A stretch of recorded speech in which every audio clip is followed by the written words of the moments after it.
ሃሌሉያ ሃሌሉያ ሃሌሉያ ሃሌሉያ ክብር ለእግዚአብሔር ይሁን። በመላው ዓለም ላይ የምትገኙት እኔ ወንድማችሁ ከእግዚአብሔር የተላኩት ሐዋርያው ኤልያስ አልኮ በደቡብ ኢትዮጵያ በአሪዞን በኮሬብ ተራራ ላይ ሆኜ በጸሎት ቤቴ ላይ ሆኜ ነው ዛሬ ወደ እናንተ አንድ እውነት ይዤ መጥቻለሁ። ማለት ሊፍት አፕ የሚያረጋችሁ የተያዘባችሁ ነገር የሚያስለቅቅ ዛሬ ይዤ ወደ እናንተ መጥቻለሁ። ክብር ለእግዚአብሔር ይሁን። ይህንን ወደ እናንተ በደረሰ ጊዜ ሼር አድርጉ። ወንጌል የጋራ ነው። ወንጌል የጋራ ነው። ስለዚህ ሼር አድርጓቸው። ሼር አድርጓቸው። ገባ በሉ። ክብር ለኢየሱስ ይሁን። በሁለት ርዕስ ነው ዛሬ የመጣሁት። አንደኛው ስለ ቀንበር ነው የምንማረው። ቀንበር ማለት ምን ማለት ነው? ቀንበር ሁለት አይነት ቀንበር አለ። አንተ በየትኛው ቀንበር ውስጥ ነው ያለኸው? ቀንበር ሁለት አይነት ቀንበር አለ። አንተ የምታውቀው ቀንበር የትኛው ነው?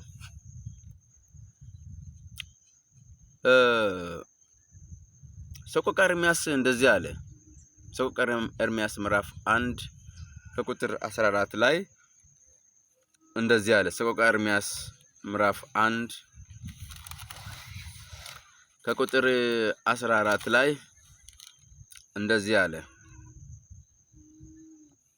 የኃጢአተኞች ቀንበር በእጅ ትያዛለች፣ ታስረውም በአንገት ላይ ወጥተዋል።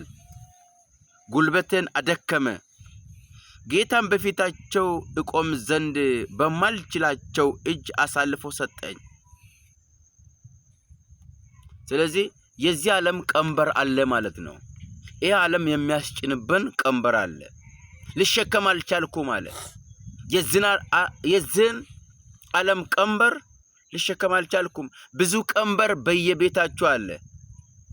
ብዙ ቀንበር መሸከም ሳትፈልጉ ግን ተሸክማችሁ የምትንቀሳቀሱ። ለምሳሌ በሽታ ሊሆን ይችላል። በሽታ። ሌላኛው የምትፈልጉትን ነገር አታችሁ የማትፈልጉት ተሸክማችሁ የምትንቀሳቀሱ ሰዎች አላችሁ። በትዳር ውስጥ ሰላም አለመኖር፣ በትዳር ውስጥ ስኬታማ አለመኖር፣ በትዳር ውስጥ ያለ መውለድ፣ ፍራማ አለመሆን፣ የነገዱ ፍራማ አለመሆን፣ ጭንቀት ተሸክማችሁ ቀንበር ነው። መጨነቅ ቀንበር ነው። ሐዘን ቀንበር ነው። ተስፋ መቁረጥ ቀንበር ነው። ደከመ፣ ጉልበቴ ዛለ አለ። የግብጽ እስራኤላውያን በግብጽ ቀንበር ውስጥ በባርነት ውስጥ ነበሩ። ቀንበር ባሪያ ነው የሚያደርግ፣ አንገት ያስደፋል፣ ቀና አያረግህም። ዛሬ ግን ይህንን የሚሰብር ቀንበር፣ ይህ ቀንበርን የሚሰብረውን ይዤ መጥቻለሁ። አሜን በላይ ሪፖስት አድርግ። በኢየሱስ ክርስቶስም ዛሬ ይሄ ቀንበር ይሰበራል። በማወቅም ባለማወቅም በዚህ ቀንበር ውስጥ የገባው በረው ሲገባ እኮ ቀንበር ውስጥ ሲገባ አያቅም። ለምን እንደምጎታ አያቅም። ይቀርብና አንገቱ ላይ እስኪ ሲጠመጠም እስኪታረስ እስኪ ምንድነው የሚሉት ማነቆ እስኪታሰር ድረስ ለምን እንደማያደርግ አይገባውም። ከገባ በኋላ ግን እዛ በኋላ ሁለቱን አንድ ላይ አድርግና ለቀን ሙሉ ያደክመዋል እያዞረ። ቀን ሙሉ ስንት ዓመት የደከም ካለ 10 ዓመት ጠላት እያረሰ ያለ ስንት ሰዎች አላችሁ? በየቀኑ የምትታረሱት። ሰላም እየፈለጋችሁ ሰላም ያጣችሁት፣ ፍቅር እየፈለጋችሁ ፍቅር ያጣችሁት። የሰይጣንን ነገር እየሰራህ እንዴት ይመጣል? አንተ ጋር እንዴት ይመጣል? ዛሬ በኢየሱስ ክርስቶስም ከዚህ ቀንበር የሚያሳርፍ የእግዚአብሔር ክብር ይገለጣል። ሰቆቃ ኤርምያስ ምዕራፍ 3 እዛው ላይ ሲናገር ሰቆቃ ኤርምያስ ላይ ምዕራፍ 3 ከቁጥር 27 አካባቢ ላይ እዛው አጠገብ ላይ ምዕራፍ 3 ከቁጥር 27 ላይ እንደዚህ ይላል። ሰው ዝም ብሎ የእግዚአብሔርን ማዳን ተስፋ ቢያደርግ መልካም ነው። ሰው ዝም ብሎ የእግዚአብሔርን ማዳን ተስፋ ቢያደርግ መልካም ነው። ሰው ዝም ብሎ የእግዚአብሔርን ማዳን ተስፋ ቢያደርግ መልካም ነው። ዝም ብላችሁ እግዚአብሔርን ማዳን ተስፋ አድርጉ። ወረድ ይልና ሰው በታናሽነቱ ቀንበር ቢሸከም መልካም ነው። የማንን ቀንበር? የእግዚአብሔርን ቀንበር ቢሸከም። የዓለምን ቀንበር ተሸክመ ከአጋንንት ዓለም ነው የምታድረው። ውሸት ተሸክመ፣ ሌብነት ተሸክመ፣ አመንዝራነት ተሸክመ፣ ግልሙትናን ተሸክመ እንዴት ወደ ቤት በረከትና የእግዚአብሔር ሰላም ይመጣል? አይመጣም። ለዚህ ነው ጌታ ኢየሱስ በማቴዎስ ወንጌል ምዕራፍ 11 ከቁጥር 28 ላይ እናንተ ሸክም የከበዳችሁ ሁሉ ወደ እኔ ኑ እኔም አሳርፋችኋለሁ።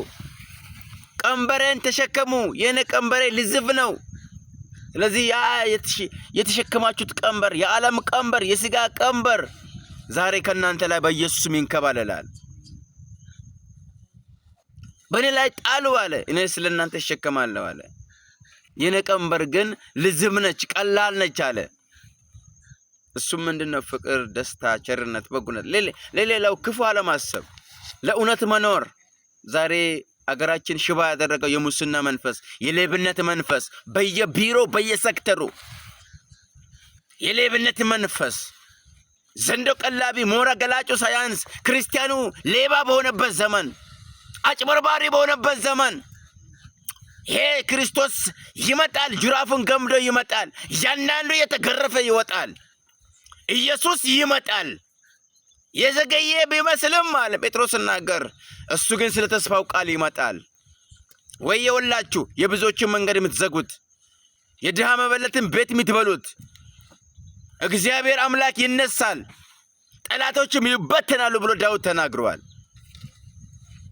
ጳውሎስ እንደዚህ አለ ገላትያ ምዕራፍ 5 ቁጥር 1 ላይ በነጻነት እንድንኖር ክርስቶስ ነጻ ወጣን ካለ በኋላ ዳግም በባርነት ቀንበር እንዳትያዙ አለ።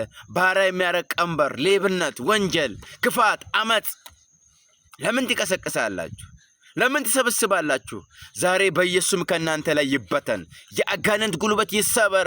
በምድራችን ላይ የክርስቶስ መንፈስ፣ የፍቅር መንፈስ፣ የሰላም መንፈስ በእናንተ ላይ ይሁን። በኢየሱስ ስም አሜን።